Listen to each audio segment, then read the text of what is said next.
Pembangunan jalan tol di negara kita, Indonesia, kini banyak yang terus dikebut konstruksinya. Untuk menciptakan arus lalu lintas yang bagus dan lancar, sudah semestinya pembangunan jalan tol terus digencar. Juga demi terciptanya pemerataan pembangunan. Ini membuktikan bahwa negara kita pun terus melakukan perkembangan agar semakin maju dan masyarakat pun sejahtera.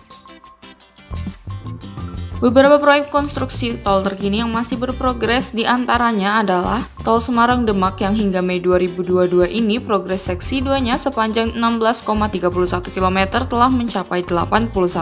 Tol Indralaya Prabu Muli hingga akhir Mei 2022 dari panjang 64,5 km telah mencapai hampir 80%. Tol Serang Panimbang hingga Mei 2022 progres seksi 2-nya sepanjang 24,17 km telah mencapai 23,31%.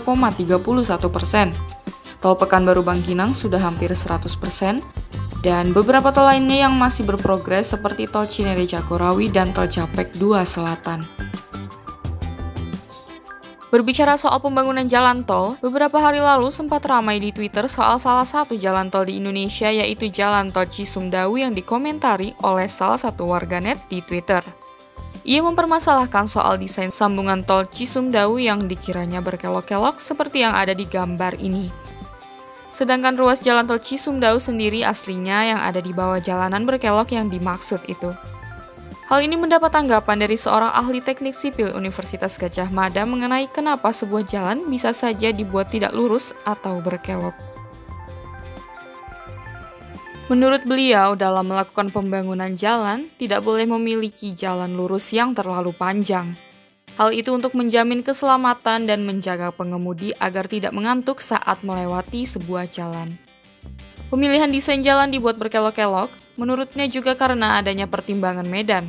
Selain itu juga bisa karena pertimbangan teknis teknologi yang sulit atau bahkan untuk menghindari biaya yang mahal. Untuk itu kenapa sebuah jalan dirancang dengan memenuhi aspek-aspek tersebut. Pihak pembangunan jalan pun sudah pasti akan memperhitungkan kecepatan maksimum kendaraan ketika melintasi sebuah kelokan pada jalan. Itu kenapa kita sering menjumpai rambu-rambu peringatan mengenai batas maksimum kecepatan pada belokan jalan. Dan oleh karena itu, selalu diharapkan para pengendara jalan untuk tertib mengikuti rambu dan marka jalan yang telah disediakan agar terhindar dari peluang terjadinya kecelakaan. Nah, sobat konstruksi, kenapa desain jalan seperti ini dan seperti itu semua pasti sudah diperhitungkan ya. Apalagi untuk sebuah jalan tol pasti akan ditangani oleh para ahlinya. Ketika desainnya menjadi tidak biasa seperti tidak lurus-lurus saja, pasti ada alasannya seperti yang telah dijelaskan oleh ahli UGM tadi. Dan semua itu dilakukan demi keselamatan para pengguna jalan dan ketertiban lalu lintas. Untuk itu sebagai warga negara, mari kita untuk selalu taat pada aturan dengan seperti tidak menyetir jika mengantuk, tidak berkendara secara kebut-kebutan, dan lainnya.